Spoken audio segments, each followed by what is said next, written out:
یہی دجانہ تھے میرے دوستو کہ حضور اکرم صلی اللہ علیہ وسلم پہ جب احد میں بھرپور حملہ ہو گیا اور فتح شکست میں بدلتی ہوئی نظر آئی تو یہ اپنا سینہ حضور کے سامنے ڈھال بنا کے کھڑے ہو گئے اور تیر جس قدر بھی آئے وہ ابو دجانہ کے جسم کو چھلنی کرتے چلے گئے، لیکن یہ ایک آن کے لیے بھی پیچھے نہیں ہٹے۔ اور یہی وہ موقع ہے جس میں کہ حضور اکرم صلی اللہ علیہ وسلم پہ بھرپور تلوار کا وار ہوا۔ اب اس تلوار کے وار کو موقع ایسا تھا کہ نہ تو ڈھال سے روکا جا سکتا تھا نہ تلوار سے روکا جاتا، ایسا ہی موقع تھا۔ تو حضرت طلحہ نے اپنے بازو پہ اس تلوار کو روکا اور ان کا بازو کٹ گیا، لیکن وہ تلوار جو ہے حضور اکرم صلی اللہ علیہ وسلم کے چہرے انور تک نہ پہنچ سکی۔ یہی موقع ہے کہ حضور اکرم صلی اللہ علیہ وسلم نے انصار سے کہا من یشری نفسہ لنا، کون ہے جو ہم پہ اپنی جان نچھاور کرتا ہے؟ تو 6 انصاری کھڑے ہوئے اور 6 کے 6 وہیں شہید ہو گئے، اور حضور اکرم صلی اللہ علیہ وسلم پہ انہوں نے بالکل ڈھال بن کے اس پورے حملے کو پسپا کیا۔ ان میں ایک سعد بن ربیع ہے، ان کا جملہ مرتے وقت جو انہوں نے کہا وہ ہمارے لیے بہت بڑا سبق رکھتا ہے۔ سعد بن ربیع کے بارے میں حضور اکرم صلی اللہ علیہ وسلم نے پوچھا کہ وہ کہاں ہیں، تو وہ کچھ فاصلے پہ جا کے گرے اور بے حد زخمی تھے اور آخری دموں پہ تھے۔ تو صحابی نے کہا کہ رسول اللہ صلی اللہ علیہ وسلم تمہیں یاد فرما رہے ہیں۔ تو اس نے کہا دیکھ لو میں کس عالم میں ہوں، میں تو نہیں آ سکتا، اور کہا دیکھو اقرا منی علی رسول اللہ صلی اللہ علیہ وسلم السلام، رسول اللہ صلی اللہ علیہ وسلم تک میرا سلام پہنچا دو، اور یہ کہہ دو بلغ منی الجہد، یا رسول اللہ جو میرے بس میں تھا میں کر چکا۔ اور دیکھو یہ کہنے کے بعد حضور سے دعا کے طلبگار بنو اور میری قوم کو ایک پیغام پہنچا دو۔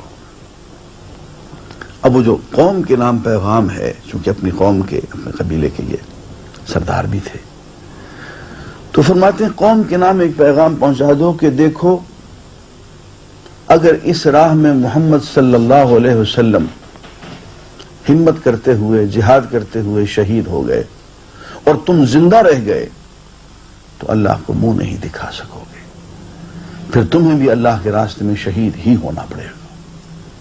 اور یہ کہہ کہ بیچارے وہ شہید ہو گئے۔ اس سے زیادہ دل ہلا دینے والا قصہ ایک اور صحابی کا ہے جو اسی موقع پہ حضور اکرم صلی اللہ علیہ وسلم محبت، اللہ کی محبت، دین کی محبت خونی رشتوں پہ بھاری ہے۔ اور سنیے، اور اس کا تو کوئی جواب نہیں، ابو عبیدہ بن جراح رضی اللہ تعالی عنہ، جنہیں حضور اکرم صلی اللہ علیہ وسلم نے امین امت کا خطاب دیا اور جن کے بارے میں قرآن مجید میں سورہ مجادلہ میں آیات نازل ہوئیں، یہ حضور کی طرف سے لڑ رہے ہیں غزوہ بدر میں، اور ان کے والد جراح قریش کی طرف سے لڑ رہے ہیں، اور جراح نے یہ قسم کھائی کہ وہ حضور کو قتل کر کے رہیں۔ حضرت ابو عبیدہ بن جراح نے کہا کہ ابو حضور تک تو آپ کو نہیں پہنچنے دوں گا۔ تو باپ اور بیٹے کی آپس میں ٹھن گئی۔ ابو عبیدہ بن جراح نے والد سے کہا کہ ابو میری لاش پہ سے گزرنا ہوگا، حضور تک تم نہیں پہنچ سکو گے، اور حضور تک تم نے پہنچنے کی کوشش کی تو میں تمہیں جان سے مار دوں گا، قتل کر دوں گا، لحاظ نہیں کروں گا۔ بہت روکا، ابو کی بہت منتیں کی، لیکن جراح باز نہیں آئے اور انہوں نے حملہ کیا۔ ابو عبیدہ جراح نے اپنے والد کو قتل کر دیا، اور تاریخ نے یہ دیکھا کہ ایک بیٹا اللہ کے نام پہ، دین کے نام پہ، محمد الرسول اللہ کی محبت میں آ کے اپنے والد کو قربان کر سکتا ہے۔ اور دیکھیں حضرت عمر بن خطاب نے اپنے سگے ماموں کو قتل کیا ہے۔ اور یہ احد میں دیکھیں، غزوہ احد میں حضرت حنظلہ ایک عظیم جلیل القدر صحابی ہیں، اور ایک ایسے شخص کے بیٹے ہیں جو اس دور کا بہت بڑا پیر ہے. وہ اس طرح کا پیر جو دنیا دار ہوتے ہیں. ابو عامر راہب مدینے میں رہنے والا، لوگ اس کے ہاتھ پاؤں چومتے تھے، لیکن جب حضور تشریف لے آئے تو ابو عامر راہب مدینہ چھوڑ کے کفار سے جا کے مل گیا. یہ شخص جب آیا ہے تو حضرت حنظلہ نے حضور سے اجازت چاہی کہ یا رسول اللہ آپ مجھے اجازت دیں کہ میں اپنے والد کو قتل کر دوں. آپ نے اجازت نہیں دی. حضرت حنظلہ اسی جنگ میں شہید ہو گئے، لیکن بار بار اجازت طلب کرتے رہے کہ وہ اپنے والد کو اس جنگ میں قتل کرنا چاہتے ہیں، کیونکہ یہ شخص حضور کے خلاف بہت زبان درازی کیا کرتا تھا. یہ وہ کیفیت ہے صحابہ کی محبت کی حضور کے بارے میں.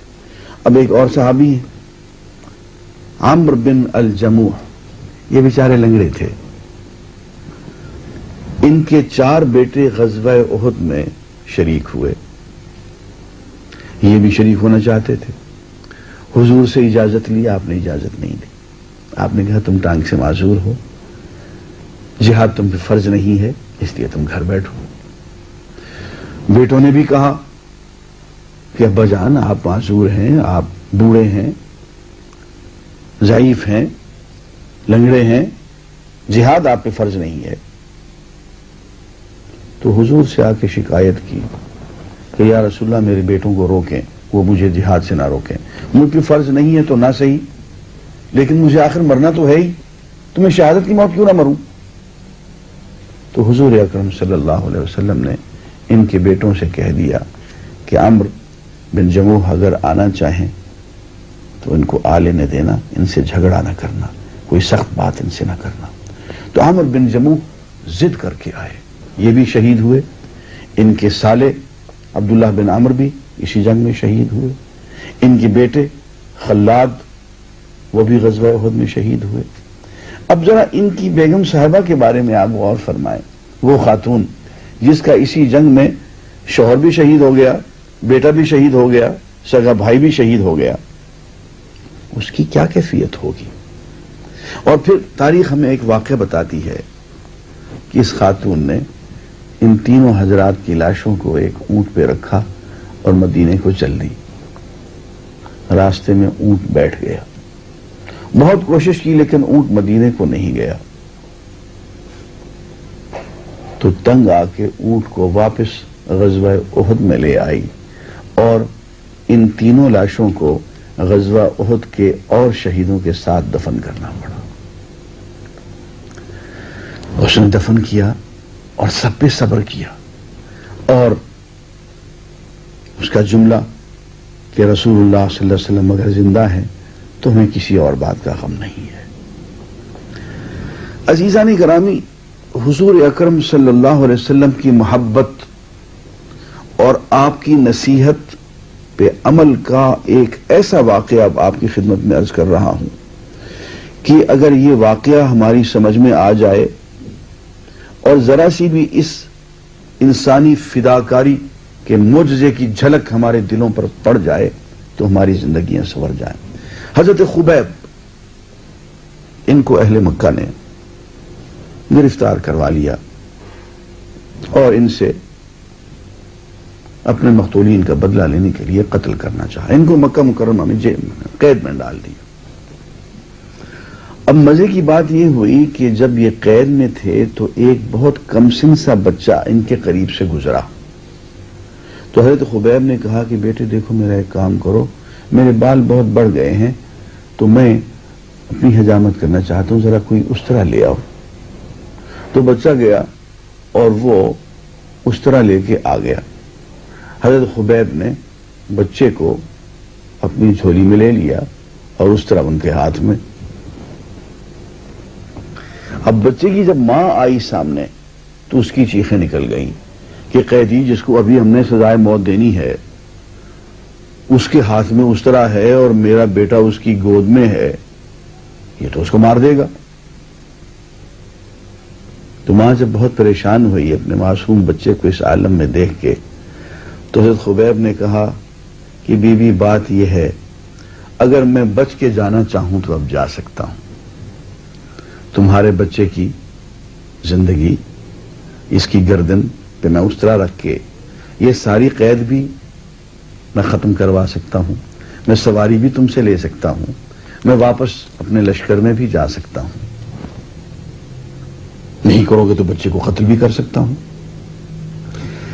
لیکن بی بی میری ایک مجبوری ہے، اور مجبوری یہ ہے کہ میرے آقا نے ایک نصیحت ہم سے کی تھی کہ بچوں پہ ہاتھ نہیں اٹھانا. میں تمہارے بچے پہ ہاتھ نہیں اٹھاؤں گا اور اپنی جان دے دوں گا. لے وہ اپنا بچہ لے جاؤ.